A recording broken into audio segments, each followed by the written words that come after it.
Elle a poussé et grandi dans le jardin aux merveilles de ses grands-parents les 10 premières années de sa vie. Petite fille aux cheveux ébouriffés, à la bouille rebelle, elle marchait chaque matin, main dans la main avec sa grand-mère, pieds nus dans la rosée, à la terre enracinée. C'était une petite fille pleine de vie, un joyeux petit pissenlit.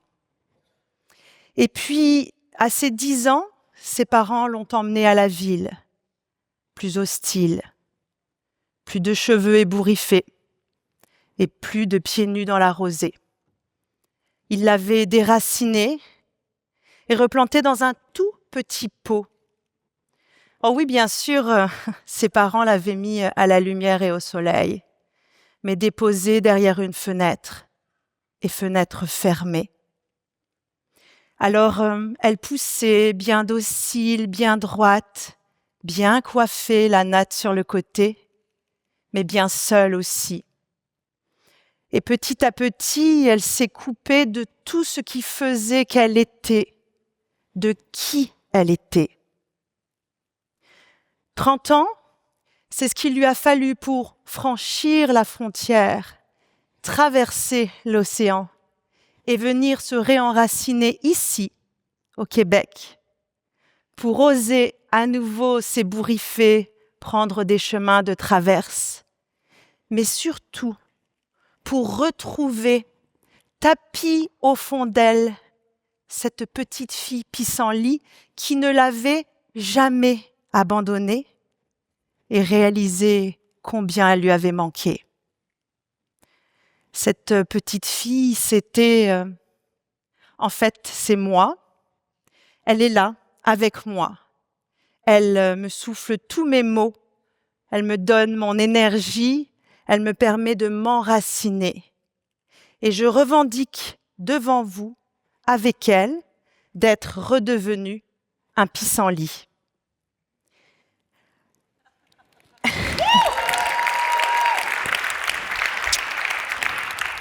Alors oui, donc je suis un pissenlit et je travaille comme pédopsychiatre. Je suis donc un pédopsysenlit, si vous voulez, et je tiens particulièrement à cette étiquette très originale.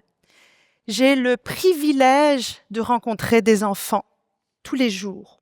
On me les amène malheureusement souvent dans des petits pots et on me demande de les observer pour comprendre pourquoi ils ne poussent pas bien, pas assez vite ou tout croche, pourquoi ils bougent trop, ils parlent trop, ils ne fonctionnent pas à l'école. Bref, pourquoi ils persistent à être des herbes rebelles alors que la société et les adultes voudraient d'eux qu'ils soient une même rose ou un gracieux lys. Bref, ces enfants dans mon bureau continuent à crier leur rébellion de dire les écosystèmes dans lesquels vous nous faites pousser n'ont plus de sens. Et on me demande, à coups d'engrais chimiques ou de fertilisants, de les bâillonner. Les enfants, en fait, sont déracinés de l'extérieur et replantés à l'intérieur de nos maisons sous des prétextes de sécurité. Oh oui, bien sûr, on leur donne des amis et des gardiens virtuels. Et on les critique d'avoir de l'affection, voire de l'addiction pour eux, mais on oublie en fait qu'ils ne font que compenser ce qu'on leur a confisqué, ou plutôt même volé, c'est-à-dire le lien aux autres, à nous, le lien au vivant et à la nature, et même le lien en eux-mêmes. Alors oui, les enfants sont élevés et éduqués dans ce que j'appelle l'agriculture intensive de l'enfance. Vous savez, cette agriculture qui nous permet de manger des fraises 4 saisons ou celle qui nous permet d'avoir des fruits exotiques le jour de Noël sur la table. Bien, cette agriculture intensive-là, elle extrait les ressources de la nature, elle pollue les sols, elle fait perdre toute la biodiversité, bref, elle détruit la nature. Eh bien, c'est la même chose avec la nature de l'enfance. On leur fait perdre leur élan, leur vitalité, on pollue le sol de l'enfance en ne leur donnant pas les nutriments dont ils ont besoin, réels ou symboliques, et on leur fait perdre toute leur diversité. Alors, c'est un constat très triste et je pourrais m'en aller là. Mais n'oubliez pas, je suis un pissenlit et comme lui, j'ai une petite tendance rebelle. Je suis tenace, persévérante et puis comme lui, j'aime m'insinuer et m'immiscer dans les craques de béton pour faire jaillir l'optimisme. Alors c'est ça, il me fallait une autre vision, un optimisme pour les faire sortir de cette course folle, ces petits cocos. Et je me suis mis à repenser au jardin aux merveilles de mes grands-parents, à la façon dont ils aimaient ce jardin, dont ils l'observaient scrupuleusement et avec discipline. Pas au sens de la discipline autoritaire, non, la vraie discipline de disciplina qui en grec veut dire le guide, celui qui donne le sens et la direction. Alors, mes grands-parents étaient chefs d'orchestre de l'harmonie du jardin. Ils étaient sensibles au rythme des saisons, au cycle des plantations. Ils écoutaient les rétroactions du jardin pour s'ajuster, pour s'adapter. Et ils étaient surtout très humbles. Ils ne se positionnaient pas au-dessus du jardin, mais dans un tout. Et surtout, mon papy me disait, Céline, il n'y a pas de mauvaises herbes, d'indésirables ou de nuisibles dans un jardin. Tous ont leur place, leur importance. Le pissenlit, le lys, la rose, le légume, le hérisson ou le puceron. Il s'agit juste de les connaître parfaitement et de les faire se rencontrer pour faire jaillir la diversité et également pour renforcer le jardin, le rendre fort donc et résilient et surtout avec le moins d'intervention humaine possible. Eh bien, vous savez ce que faisaient mes grands-parents sans le savoir. C'est ce qu'on appelle la permaculture. C'est une agriculture écologique qui a émergé dans les années 70, justement comme rempart à l'agriculture intensive. Elle est basée sur l'observation scrupuleuse des écosystèmes naturels et de la nature pour s'en inspirer et faire des jardins résistants, résilients, adaptés aux aléas. Et cette agriculture a débordé les jardins et est devenue une philosophie de vie, une façon d'être au monde et avec le monde. Surtout, une façon de remettre au cœur de notre existence le lien en nous, le lien à l'autre et le lien au vivant. Alors, vous me voyez peut-être venir, mais j'ai rêvé d'une permaculture de l'enfance et j'ai tenté de traduire tous les principes permaculturels du jardin pour les petites pousses que sont les enfants. Parce que oui, le premier postulat évident, c'est que chaque enfant est une petite pousse avec des besoins fondamentaux qu'elle partage avec les autres, mais aussi des besoins singuliers. Une petite pousse qui vit, interagit, s'épanouit dans et avec différents écosystèmes que sont la famille, l'école, le groupe de pairs, la société au sens large, la nature.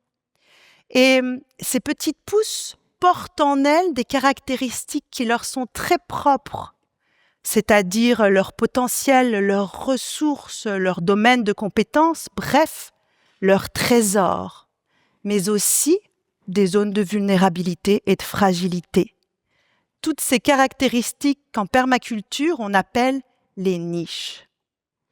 Alors, j'ai rêvé aussi que, évidemment, les adultes deviennent des jardiniers permaculteurs et qu'ils soient tous formés à ces principes, qu'ils soient gardiens de ces principes pour permettre aux enfants de déployer leur niche et de s'épanouir. Et surtout pour que plus aucun enfant ne soit élevé comme une fraise 4 saisons. Donc, dans ce rêve, en attendant que ce rêve évidemment se produise, ou plutôt que ce projet se concrétise, je vais vous emmener dans une ville permaculturelle. On a rendez-vous avec Madame Rose, qui est une enseignante permaculturelle. C'est le premier jour de l'école. Dans sa classe, il n'y a personne, ni Madame Rose, ni aucun élève. Mais où est-elle? Mais en fait, ils sont en nature, parce qu'en bonne permacultrice, Madame Rose sait que c'est en nature, avec le jeu libre, qu'elle va pouvoir faire émerger les niches de ses élèves et faire vraiment connaissance avec eux. Surtout connaître l'enfant derrière l'élève, ce qu'elle ne pourrait pas faire s'il était assis derrière son pupitre. Puis elle va pouvoir aussi faire émerger déjà l'entraide et la coopération entre les enfants. Puis au retour de ces jours nature, les enfants ont un grand arbre dessiné sur le mur et viennent chaque jour apposer des petites feuilles avec leurs prénoms et leurs niches, leurs compétences, leurs domaines variés. Et puis, pendant l'année, ils vont pouvoir agrémenter avec les nouvelles connaissances, leurs nouvelles compétences. Et chaque élève, dans une situation problème ou la création d'un projet, mais peut aller comme ça, voir et piocher les niches de chaque copain-copine pour faire jaillir de la diversité, tous ensemble, et ce qu'on appelle en permaculture l'effet lisière, l'effet bordure, qui dit que c'est à la lisière de deux systèmes qu'il y a la plus grande diversité et la plus grande possibilité de créer du beau et du nouveau. Alors, Madame Rose a même demandé cette année que pour maximiser l'effet bordure, les enfants aient des âges très très différents et des profils très différents.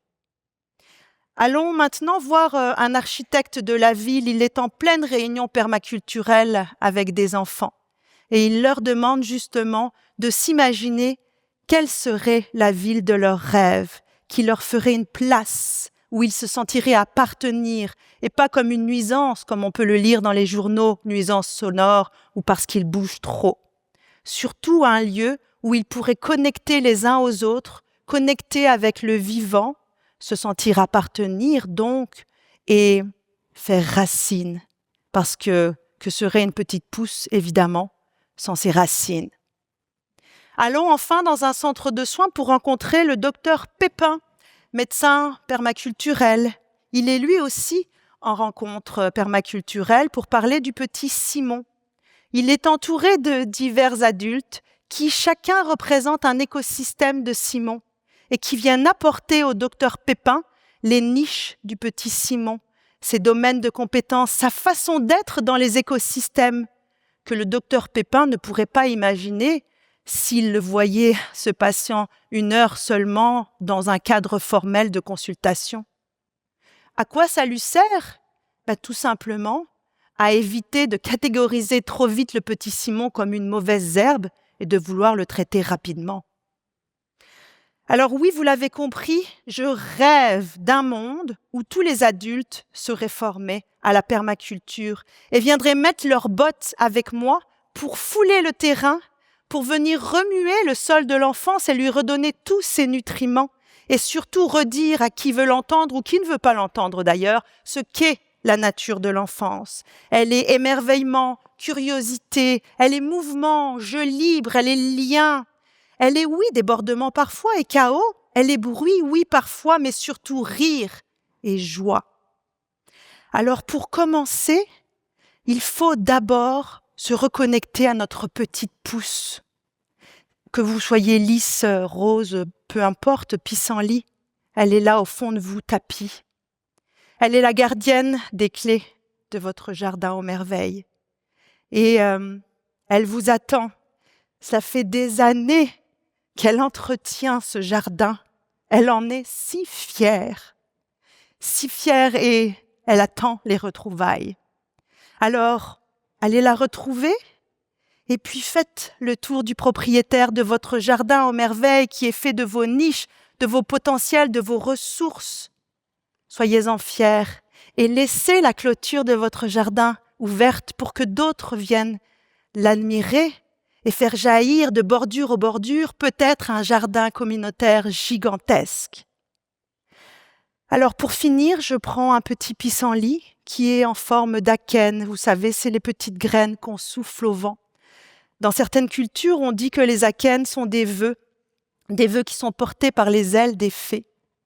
Alors je fais ce vœu, que nous soyons tous des adultes permaculteurs, tuteurs, autour desquels, contre lesquels les enfants vont pouvoir grandir, s'épanouir, devenir des arbres, faire fruits, faire fleurs, leurs fruits et leurs fleurs et surtout leur jardin aux merveilles, que jamais, jamais, jamais personne n'osera fermer la clôture. Merci.